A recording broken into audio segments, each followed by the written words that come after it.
selling real one Chevy. Hey everyone and bienvenido, welcome back to I Just Watched. It's your boy David and I, and we're here to discuss Black Widow movie, finally out, well over a year later. We've been waiting for it, back to the MCU, so to speak.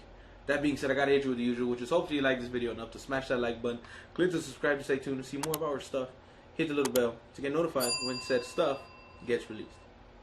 Let's talk Black Widow. So right off the back, I'm going to just throw it up. Spoiler warning, we're just going to go in on it and we're going to discuss it. It's been out for a little bit. David, did you like it? Or what are your first, opinions of the movie? First impressions? Yes. I thoroughly enjoyed it. Scarlett Johansson, yeah, for sure. Natasha Romanoff. Yeah, sir. Woo. Nice.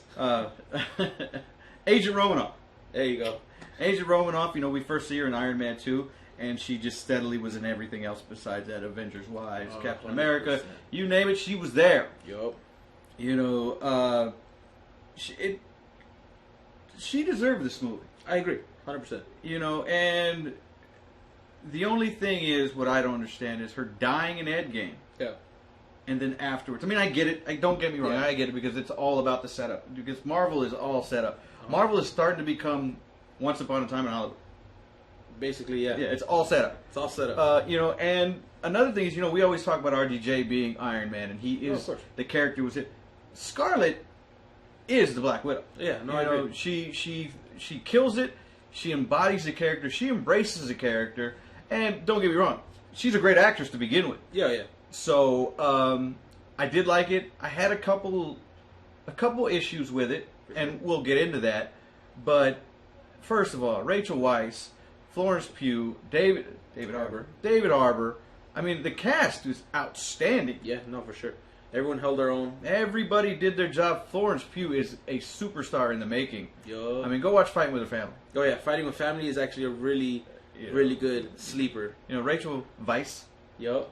has been doing this for a minute. And she is great. And then David Harbour. She's in classics.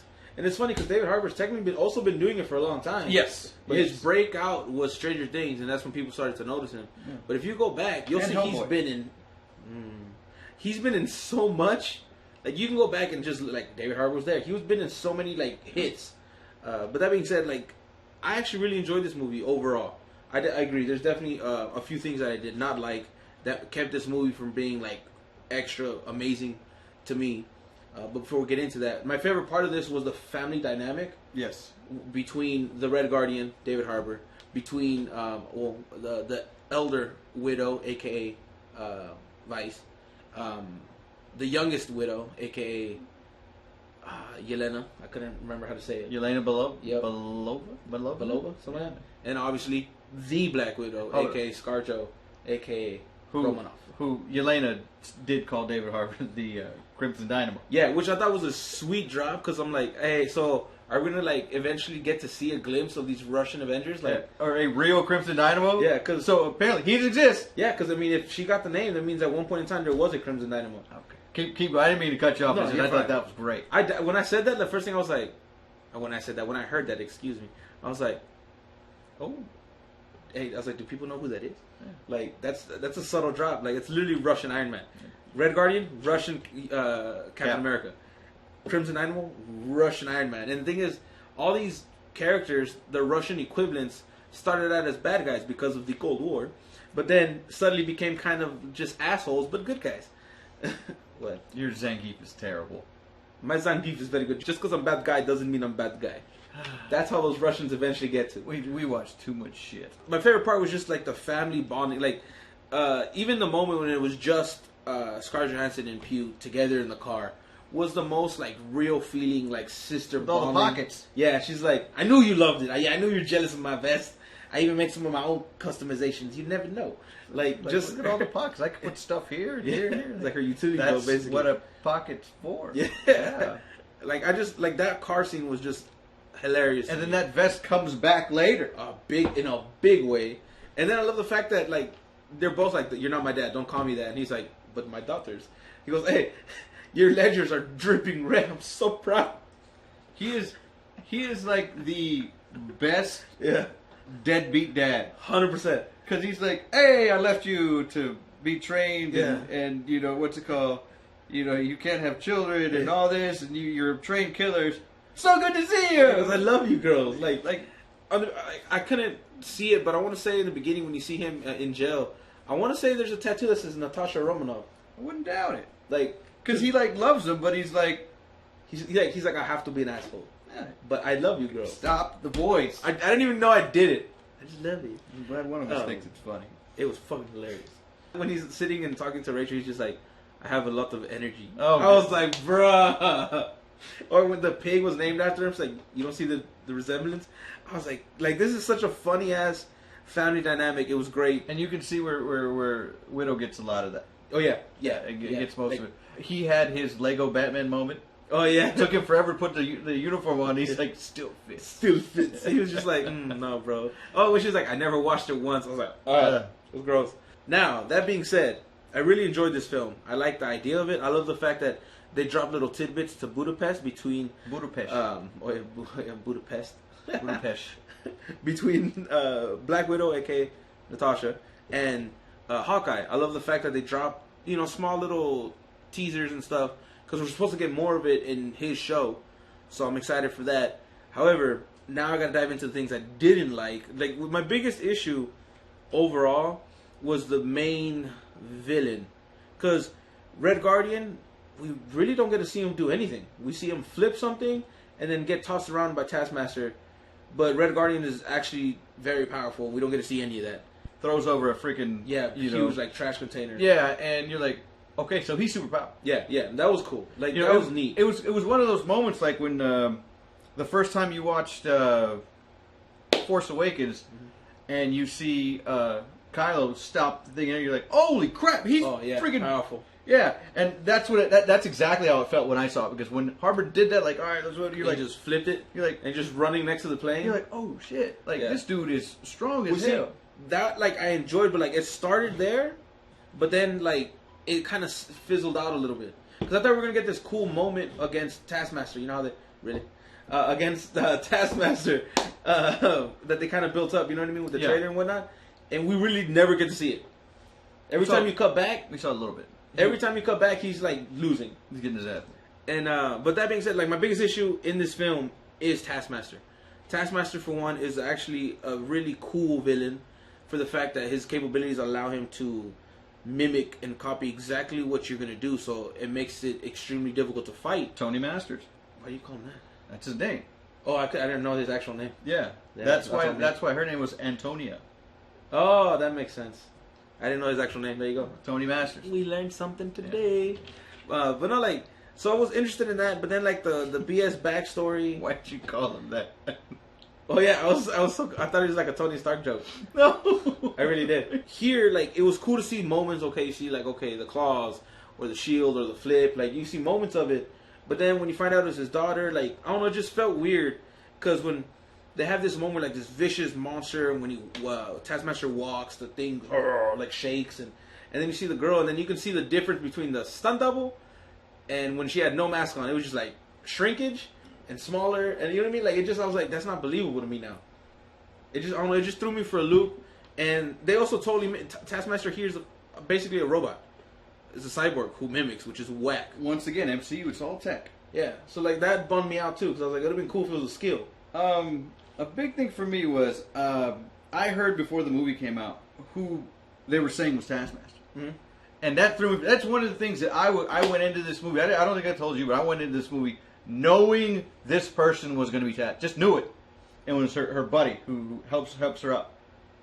Because I heard. Oh, okay, yeah. I heard a rumor that was like, and I was waiting and waiting. That would have been cool. No way. I liked it because I was expecting him. Yeah. I think it would have been cool just because it would have gave us more from his character, but at the same time, it would have been this weird, because it makes sense. Taskmaster is neither good or bad. He works for whoever the fuck got the money. That's it. It's simple.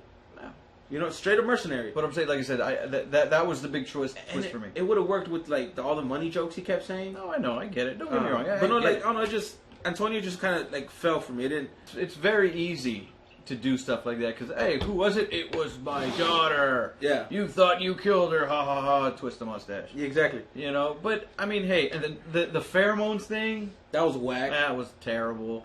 You know, but... the best part about that was the fact that she was like, "You weak," and I was like, "Oh god damn!" Sever the tendon. Yeah, like she did it herself. I was like, "Oof." Another thing about this MCU, obviously the MCU does, you know, they're trying to make it funny and all this. There was a lot of comedy. It was pretty good. Don't get me wrong. I mean, there was some really, really good moments. They didn't go over the top like Ragnarok, but you know, they held their own and did some funny things. I think the funniest joke is, "I'm clearly injured." Oh yeah, and it's so subtle, like it's so easy. It's like, "Are you guys okay?" She's like, She's sitting there limping. Yeah, and he's like, clearly injured. She's like, "I'm clearly injured." And then hey, and what does Natasha say? Nothing about it. Yeah. Natasha's sister gave her the vest, and that's the vest she wears in Endgame. Yep, I remember because I remember like just in the middle of it being like, "Bro, isn't that the vest she wears in Infinity War?" And then, like, at the end, she gave it to her. I was like, "Oh, shit!" It wasn't Infinity War. I said Endgame. Yeah, no, Infinity War. you're wrong. No, I was like, no, yeah, but, like, it was just, like, cool. That was the most subtle connection for me. Like, it was really nice to see, like, okay, that vest meant something. That's why she was wearing it.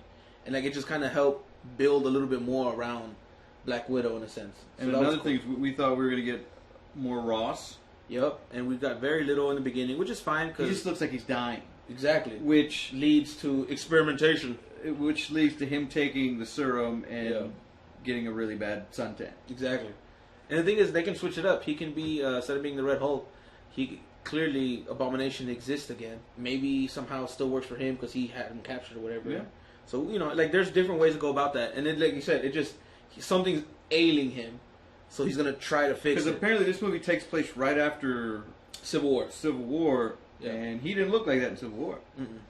Because in Civil War, that's when he was... Yeah, he hands the cords and he's like, "Where's Banner? Where's Thor?" Yeah, you can't have two nuclear weapons running around. Yeah. Yeah. And then after that, so this one takes place like midway through Civil War. It takes place like right after that. You know what I mean? Yeah. When she goes like to not be caught or whatever. And then it's been a few months. Time goes by, and then clearly at the very end with the end credit scene, we jump to post Endgame where she sacrificed herself, and we meet Val again. Technically, this is supposed to be the first time we meet her, but yes, we meet her again. We meet her again, and it's interesting because that character is known to become Madam Hydra, but she could be working for Leviathan. She could just be working for the U.S. government, for all we know. Yeah, but you know the MCU changes stuff a lot because you know Yelena, Rachel Weisz is Iron Maiden. Yep.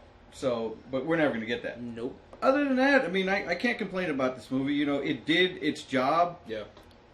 It didn't hurt her legacy. No, not at all. And you know, it is what it is. Yeah. If anything, I feel like having this new emotional connection, like, because yes, the Avengers is a family, and like, you know, Hawkeye, Barton, like this bond, it just kind of added into the fact, like, yeah, she was human, like this is her family, and then look what the bullshit she had to go through to like overcome that and become an Avenger, you know. So it made you kind of care for her a little bit more.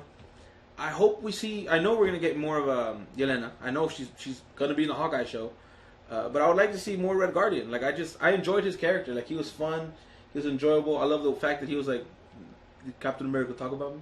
Like, no, fool. You sure? Like, goddamn, bro. Everybody loves Steve, man.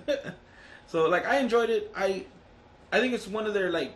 I think it's actually really good. Like, it's just not great. It was just missing one piece to be like, oh shit, you know. It's no Iron Man 2. But it's definitely better than a lot of other. It's better than Iron Man 3. What's your thoughts, your questions, your comments, your concerns? Have you seen it? What do you think? I know there's a bunch of little stuff that they sprinkle in the movie that are neat. Like, I love the fact that we got to see like City in the Cloud with the Red Room, and you see like the clouds around it. That was really dope. All the widows. And Homeboy, I think, did a good job as being like the villain of the Red Room. Yeah, I don't remember his name. He's a really good actor. Like I was in it until that stupid pheromone thing. You know what reminded me the Red. You just reminded me. The animated DC Wonder Woman movie. Yeah, they're fighting outside, right? And somebody's like, "What's going on?" It's like, "I don't know. There's just a bunch of supermodels fighting out here." Oh yeah, and that's what the Red Room, because like they were all beautiful. 100%. You know, I mean, it's a requirement. Yeah, it's a requirement. Like, oh, you could fight, you could do this. It was like the shortstop in League of Rome who are like, what a hitter. Oh, yeah. They don't have none of that. She's like all the way in the back. Exactly, Yeah. A lot of night games. A lot of night games. But I know, yeah, so we want to hear your thoughts, your comments, questions, concerns, again, your opinion. Have you seen it? Any specific moment we missed that you definitely want to talk about, we would like to discuss. I want to hear it. I know he wants to hear it. Blow up the comment section. But until next time, stay safe, be well. Adios.